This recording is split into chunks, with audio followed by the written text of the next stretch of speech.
कर्ण साहित्य काल महाभारत महाकाव्य के महानायक है। वेदव्यास द्वारा रचित महाभारत कर्ण और पांडवों के जीवन पर केंद्रित है। जीवन अंतत विचारजनक है।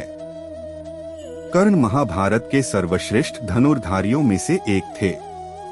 कर्ण 6 पांडवों में सबसे बड़े भाई थे। भगवान परशुराम ने स्वयं कर्ण की श्रेष्ठता को स्वीकार किया था। कर्ण की वास्तविक मां कुंती थीं और कर्ण सहित सभी पांडवों के धर्मपिता महाराज पांडु थे। कर्ण के वास्तविक पिता भगवान सूर्य थे। कर्ण का जन्म पांडु और कुंती के विवाह के पहले हुआ था। कर्ण दुर्योधन का सबसे अच्छा मित्र था और महाभारत के युद्ध में वह अपने भाइयों के विरुद्ध लड़ा।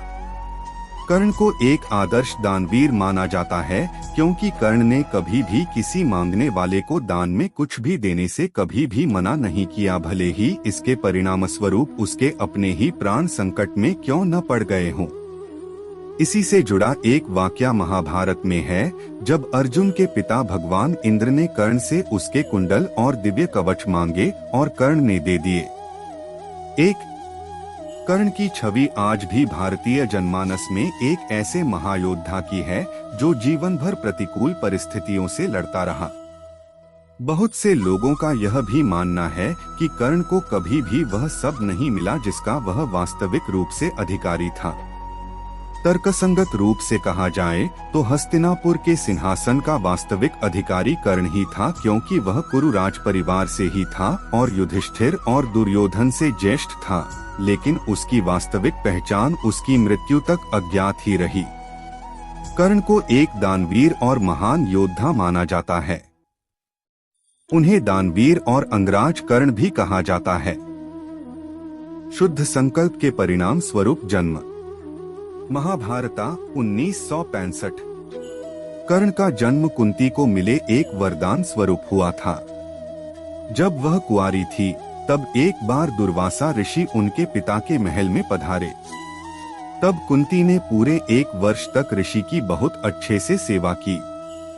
कुंती के सेवा भाव से प्रसन्न होकर उन्होंने अपनी दिव्य दृष्टि से ये देख लिया कि पांडु से उसे संतान नहीं हो सकती और उसे ये वरदान दिया कि वह किसी भी देवता का स्मरण करके उनसे संतान उत्पन्न कर सकती है। एक दिन उत्सुकतावश कुंवारेपन में ही कुंती ने सूर्य देव का ध्यान किया। इससे सूर्य देव प्रकट हुए और उसकी नाभि को छूकर उसके गर्भ में प्रवेश किया और अपने पुत्र को वहां मंत्रों द्वारा स्थापित किया। कालांतर में कुंती के गर्भ से ऐसा बालक उत्पन्न हुआ जो तेज में सूर्य के ही समान था और वह कवच और कुंडल लेकर उत्पन्न हुआ था जो जन्म से ही उसके शरीर से चिपके हुए थे। चूंकि वह अभी भी अविवाहित थी, इसलिए लोकलाज के डर से उसने उस पुत्र को एक बक्से में रखकर गंगाजी में बहा दिया। लालन पालन। कर्ण गंगाजी में बहता हुआ जा रहा था कि महाराज भीष्म के सारथी अधिरथ और उनकी पत्नी राधा ने उसे देखा और उसे गोद ले लिया और उसका लालन पालन करने लगे। उन्होंने उसे वासुसेन नाम दिया। अपनी पालनकर्ता माता के नाम पर कर्ण को राधेय के नाम से भी जाना जाता है। अपने जन्म के रहस्योद्घाटन होने और अंक का राजा बनाए जाने के पश्चात भी कर्ण ने सदैव उन्हीं को अपना माता पिता माना और अपनी मृत्यु तक सभी पुत्र धर्मों को निभाया। अंक का राजा बनाए जाने के पश्चात कर्ण का एक नाम अंगराज भी हुआ। प्रशिक्षण। युवावस्था से ही कर्ण की रुचि अपने पिता अधिरथ के समान रथ चलाने की बजाय युद्धकला में अधिक थी। कर्ण और उसके पिता अधिरथ आचार्य द्रोण से मिले, जो उस समय युद्धकला के सर्वश्रेष्ठ आचार्यों में से एक थे।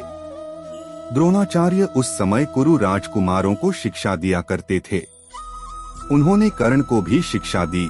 अर्जुन से श्रेष्ठ बनने के लिए ही कर्ण ने अनुचित तरीके से ब्रह्मास्त्र अस्त्र की मांग की, किंतु द्रोण ने कर्ण की मंशा जानकर उसे फटकार लगाते हुए ब्रह्मास्त्र अस्त्र का ज्ञान देने से मना कर दिया। फिर कर्ण गुरु द्रोण को भला बुरा सुनाकर परशुराम से ब्रह्मास्त्र अस्त्र का ज्ञान प्राप्त करने चला गया। कर्ण ने परशुराम से संपर्क किया, जो कि केवल ब्राह्मणों वर्ण को ही शिक्षा दिया करते थे, क्योंकि उनकी प्रतिज्ञा थी वो सिर्फ वेदों का ज्ञाता को ही शिक्षा देंगे। कर्ण ने स्वयं को ब्राह्मण वर्ण बताकर परशुराम से शिक्षा का आग्रह किया।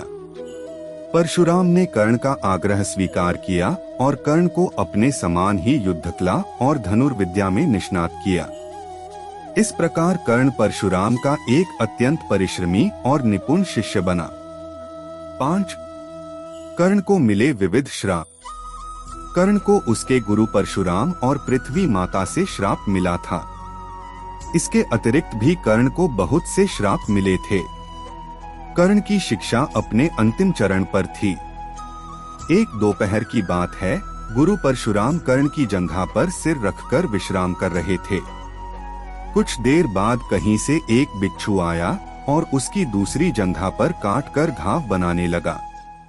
गुरु का विश्राम भंग ना हो इसलिए कर्ण बिच्छू को दूर ना हटाकर उसके डंक को सहता रहा। कुछ देर में गुरुजी की निद्रा टूटी और उन्होंने देखा कि कर्ण की जांघ से बहुत रक्त बह रहा है। उन्होंने कहा कि केवल किसी क्षत्रिय में ही इतनी सहनशीलता हो सकती है कि वह बिच्छू डंक को सह ले, ना कि किसी ब्राह्मण में। और परशुराम जी ने उसे मिथ्या भाषण के कारण श्राप दिया कि जब भी कर्ण को उनकी दी हुई शिक्षा की सर्वाधिक आवश्यकता होगी, उस दिन वह उसके काम नहीं आएगी। कर्ण, जो कि स्वयं यह नहीं जानता था कि वह किस वंश से है, ने अपने गुरु से क्षमा मांगी और कहा कि उसके स्थान पर यदि कोई और शिष्य भी होता तो वो भी यही करता।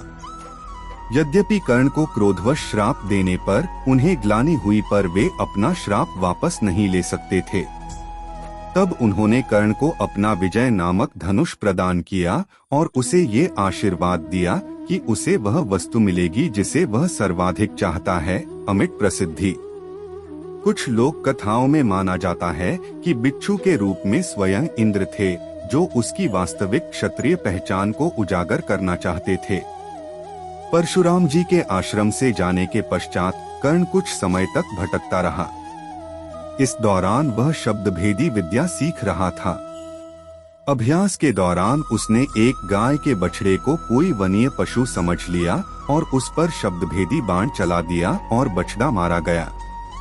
तब उस गाय के स्वामी ब्राह्मण ने कर्ण को श्राप दिया कि जिस प्रकार उसने एक असहाय पशु को मारा है, वैसे ही एक दिन वह भी मारा जाएगा, जब वह सबसे अधिक असहाय होगा और जब उसका सारा ध्यान अपने शत्रु से कहीं अलग किसी और काम पर होगा। आंध्र की लोक कथाओं के अनुसार एक बार कर्ण कहीं जा रहा था, तब रास्ते में उसे एक कन्या मिली जो अपने घड़े से घी के बिखर जाने के कारण रो रही थी। जब कर्ण ने उसके संत्रास का कारण जानना चाहा, तो उसने बताया कि उसे भय है कि उसकी सौतेली माँ उसकी इस असावधानी पर रुष्ट होंगी। कृपालु कर्ण ने तब उससे कहा कि वह उसे नया घी लाकर देगा। तब कन्या ने आग्रह किया कि उसे वही मिट्टी में मिला हुआ घी ही चाहिए और उसने नया घी लेने से मना कर दिया। तब कन्या पर दया करते हुए कर्ण ने घी युक्त मिट्टी को अपनी मुट्ठी में लिया और निचोड़ने लगा ताकि मिट्टी से घी निचुड़कर घड़े में गिर जाए। इस प्रक्रिया के दौरान उसने अपने हाथ से एक महिला की पीड़ायुक्त ध्वनि सुनी। जब उसने अपनी मुट्ठी खोली तो धरती माता को पाया। पीड़ा से क्रोधित धरती माता ने कर्ण की आलोचना की और कहा कि उसने एक बच्ची के घी के लिए उन्हें इतनी पीड़ा दी। और तब धरती माता ने कर्ण को श्राप दिया कि एक दिन उसके जीवन के किसी निर्णायक युद्ध में वह भी उसके रथ के पहिए को वैसे ही पकड़ लेंगी जैसे उसने उन्हें अपनी मुट्ठी में पकड़ा है, जिससे वह उस युद्ध में अपने शत्रु के सामने असुरक्षित हो जाएगा। इस प्रकार कर्ण को 3 पृथक अवसरों पर 3 श्राप मिले। दुर्भाग्य से ये तीनों ही श्राप कुरुक्षेत्र के निर्णायक युद्ध में फलीभूत हुए, जब वह युद्ध में अस्त्र विहीन, रथ विहीन और असहाय हो गया था। विविध श्रापों के प्रभाव। कर्ण को मिले विविध श्रापों का प्रभाव इस प्रकार हुआ। 2 ब्रह्मास्त्रों का टकराना। यदि एक ब्रह्मास्त्र भी शत्रु के खेमे पर छोड़ा जाए तो न केवल वह उस खेमे को नष्ट करता है, बल्कि उस पूरे क्षेत्र में 12 से भी अधिक वर्षों तक अकाल पड़ता है। और यदि 2 ब्रह्मास्त्र आपस में टकरा दिए जाएं, तब तो मानो प्रलय ही हो जाता है। इससे समस्त पृथ्वी का विनाश हो जाएगा और इस प्रकार एक अन्य भूमंडल और समस्त जीवधारियों की रचना करनी पड़ेगी। महाभारत के युद्ध में दो ब्रह्मास्त्रों के टकराने की स्थिति तब आई जब ऋषि वेदव्यास जी के आश्रम में अश्वत्थामा और अर्जुन ने अपने अपने ब्रह्मास्त्र चला दिए। तब वेदव्यास जी ने उस टकराव को टाला और अपने अपने ब्रह्मास्त्रों को लौटा लेने को कहा। अर्जुन को तो ब्रह्मास्त्र लौटाना आता था, लेकिन अश्वत्थामा ये नहीं जानता था और तब उस ब्रह्मास्त्र के कारण परीक्षित उत्तरा के गर्भ से मृत पैदा हुआ। लेकिन कर्ण गुरु परशुराम के श्राप के कारण ब्रह्मास्त्र चलाना भूल गया था, नहीं तो वह युद्ध में अर्जुन का वध करने के लिए अवश्य ही अपना ब्रह्मास्त्र चलाता और अर्जुन भी अपने बचाव के लिए अपना ब्रह्मास्त्र चलाता और पूरी पृथ्वी का विनाश हो जाता। इस प्रकार गुरु परशुराम ने कर्ण को श्राप देकर पृथ्वी का विनाश टाल दिया। धरती माता के श्राप का प्रभाव। धरती माता का श्राप यह था कि कर्ण के जीवन के सबसे निर्णायक युद्ध में धरती उसके रथ के पहिए को पकड़ लेंगी। उस दिन के युद्ध में कर्ण ने अलग अलग रथों का उपयोग किया, लेकिन हर बार उसके रथ का पहिया धरती में धंस जाता। इसलिए विभिन्न रथों का प्रयोग करके भी कर्ण धरती माता के श्राप से नहीं बच सकता था, अन्यथा वह उस निर्णायक युद्ध में अर्जुन पर भारी पड़ता। दुर्योधन से मित्रता और अंगराज। चित्र कोरोनेशन ऑफ कर्ना.jpg। कर्ण का राज्याभिषेक। गुरु द्रोणाचार्य ने अपने शिष्यों की शिक्षा पूरी होने पर हस्तिनापुर में एक रंगभूमि का आयोजन करवाया। रंगभूमि में अर्जुन विशेष धनुर्विद्या युक्त शिष्य प्रमाणित हुआ। तभी कर्ण रंगभूमि में आया और अर्जुन द्वारा किए गए करतबों को पार करके उसे द्वंद्व युद्ध के लिए ललकारा। तब कृपाचार्य ने कर्ण के द्वंद्व युद्ध को अस्वीकृत कर दिया और उससे उसके वंश और साम्राज्य के विषय में पूछा, क्योंकि द्वंद्व युद्ध के नियमों के अनुसार केवल एक राजकुमार ही अर्जुन को, जो हस्तिनापुर का राजकुमार था, द्वंद्व युद्ध के लिए ललकार सकता था। तब कौरवों में सबसे ज्येष्ठ दुर्योधन ने कर्ण को अंगदेश का राजा घोषित किया, जिससे वह अर्जुन से द्वंद्व युद्ध के योग्य हो जाए। जब कर्ण ने दुर्योधन से पूछा कि वह उससे इसके बदले में क्या चाहता है, तब दुर्योधन ने कहा कि वह केवल ये चाहता है कि कर्ण उसका मित्र बन जाए। इस घटना के बाद महाभारत के कुछ मुख्य संबंध स्थापित हुए, जैसे दुर्योधन और कर्ण के बीच सुदृढ़ संबंध बने, कर्ण और अर्जुन के बीच तीव्र प्रतिद्वंद्विता और पांडवों तथा कर्ण के बीच वैमनस्य। कर्ण दुर्योधन का एक निष्ठावान और सच्चा मित्र था। यद्यपि वह बाद में दुर्योधन को प्रसन्न करने के लिए द्यूत क्रीड़ा में भागीदारी करता है, लेकिन वह आरंभ से ही इसके विरुद्ध था। कर्ण शकुनी को पसंद नहीं करता था और सदैव दुर्योधन को यही परामर्श देता है कि वह अपने शत्रुओं को परास्त करने के लिए अपने युद्ध कौशल और बाहुबल का प्रयोग करे, न कि कुटिल चालों का। जब लाक्षागृह में पांडवों को मारने का प्रयास विफल हो जाता है, तब कर्ण दुर्योधन को उसकी कायरता के लिए डांटता है और कहता है कि कायरों की सभी चालें विफल ही होती हैं, और उसे समझाता है कि उसे एक योद्धा के समान कार्य करना चाहिए और उसे जो कुछ भी प्राप्त करना है उसे अपनी वीरता द्वारा प्राप्त करे।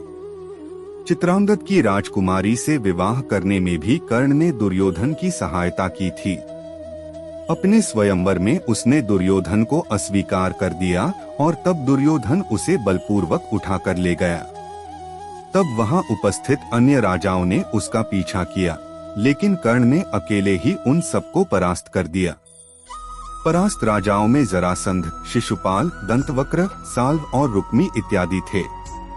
कर्ण की प्रशंसा स्वरूप जरासंध ने कर्ण को मगध का एक भाग दे दिया। भीम ने बाद में श्री कृष्ण की सहायता से जरासंध को परास्त किया, लेकिन उससे बहुत पहले कर्ण ने उसे अकेले परास्त किया था। कर्ण ही ने जरासंध की इस दुर्बलता को उजागर किया था कि उसकी मृत्यु केवल उसके धड़ को पैरों से चीरकर 2 टुकड़ों में बांटकर हो सकती है। भीम द्वारा जरासंध को बार बार धड़ से अलग करने पर भी शरीर जुड़ जा रहा था। तभी श्री कृष्ण के कहने पर भीम ने शरीर के 2 हिस्सों को अलग अलग दिशा में फेंक दिया।